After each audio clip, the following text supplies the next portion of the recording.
சென்னை அண்ணா நகர் பகுதியில் அதிவேகமாக ஓட்டி வந்த கார் இருசக்கர வாகனங்கள் மீது மோதி விபத்துக்குள்ளானது. ரெட்டேரி பகுதியைச் சேர்ந்த 18 வயது இளைஞர் ஒருவர் பூந்தமல்லி பகுதியில் உள்ள தனியார் பொறியியல் கல்லூரியில் 2ஆம் ஆண்டு பொறியியல் பட்டம் படித்து வருகிறார். அவர் அண்ணா நகரில் உள்ள டவர் பூங்காவிற்கு தனது தோழியுடன் காரில் வந்துள்ளார். அவர்கள் காரில் அமர்ந்திருந்த போது அவ்வழியாக வந்த போலீசார் கதவை தட்டியதால் பதட்டம் அடைந்த மாணவர் உடனடியாக காரை இயக்கியுள்ளார். எதிர்பாராத விதமாக அதிவேகமாக காரை இயக்கியதால் அந்த கார் கட்டுப்பாட்டை இழந்து சாலையின் ஓரம் இருந்த 4 இருசக்கர வாகனங்கள் மீது பயங்கரமாக மோதி கவிழ்ந்துள்ளது. அருகில் இருந்தவர்கள் சத்தம் கேட்டு வந்து காரில் இருந்த இருவரையும் பாதுகாப்பாக மீட்டு போலீசாரிடம் ஒப்படைத்தனர்.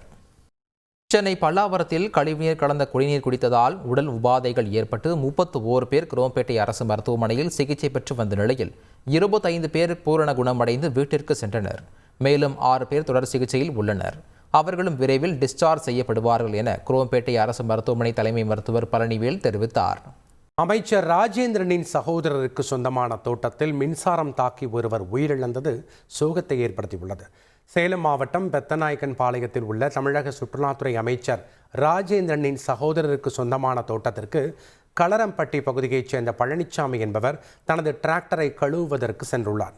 அப்போது அவர் மின்சாரம் தாக்கி உயிரிழந்ததாக போலீஸ் விசாரணையில் தெரிய வந்துள்ளது. செய்திகளை உடனுக்குடன் தெரிந்து கொள்ள உடனே சப்ஸ்கிரைப் பண்ணுங்க.